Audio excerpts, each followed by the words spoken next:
bawat isa sa inyong nagmamahal sa Korea, lilikha tayo ng pamahalaang marunong magmahal sa mamamayan.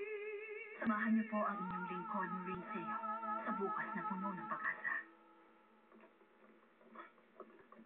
Anong opinion niyo about our political advertisement? Para sa akin, nagustuhan ko yon. Actually, marami mga volunteers natin ang may gusto na. At ideal ni Miss Sasha ang treatment na gano'n. Maswerte talaga tayo sa kanya. Oh, Kumusta po, ma'am? Edward, Anong oras na? Hindi ka pa rin nagla-lunch? kung na akong sermonan, eto na nga, kumakain na tayo eh. May lakad ka pa ba? Meron pa. Bumalik lang ako para may i-check lang. May 2 areas pa kami pupuntahan mamaya. Maureen, hindi ka ba napapagod? Sa bagay, mahirap din ang trabaho ko. Yung mga pumatay sa tatay ko, ako naman ang pinupuntirya ngayon. Kaya kailangan ko nang malaman kung sinong nasa likod nun. Kaso mukhang may impluensya ring tao. Kaya nahihirapan ako sa investigasyon. Lalo tuloy ako nag-ingit-ngit eh. Ang ibig mo sabihin pinupuntarya ka? May nagtangkaring bang pumatay sa'yo? Maureen, kailangang maging presidente ka. I really mean it. Huwag mo hayaang mangyari sa ibang nangyari kay tatay. Kahit mahirap ang isang tao, dapat protektahan ng gobyerno ang buhay niya. Dapat kang manalo, Maureen. Kailangang tiyakin mo na hindi magwawagi ang tulad ni Victor Cam. I trust you. Sana nga ikaw nang magiging susunod na Pangulo.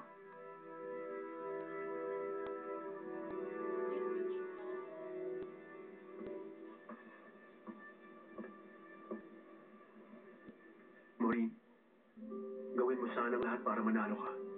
Alam kong kaya mo.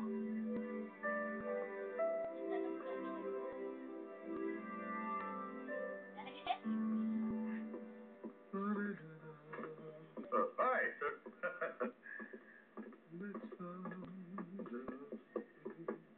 Bakit kaya ang isang gaya mong respetadong congressman madalas na nakikipagkita sa isang tulad ni Jomo? Prosecutor, ha? Pwede ba huwag ka naman sumusulpot ng pabigla-bigla na lang? Magkakasarap ako sa puso niyan eh. Talagang magkakasakit ka sa puso sa ginagawa mo.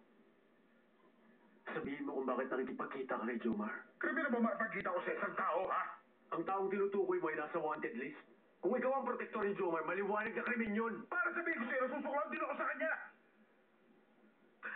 Pero ano kasi sana isang dating kasama dito sa Kongreso, prosecutor. Alam mo, kaibigan ko ang ama niya. Kaya madalas akong kinukulit ng batang yon. Totoo ba yun? Talaga bang yan lang ang dahilan? Ano bang dahilan na kailangan kong aminin sa'yo? Teka nga, malilate ako sa pupuntahan ko eh. Pero ba sa susunod na makita mo walang yung batang yan? Tigilan niya na kamo ko at wala na akong magagawa pa para sa kanya. Utang na loob. Pwede ba?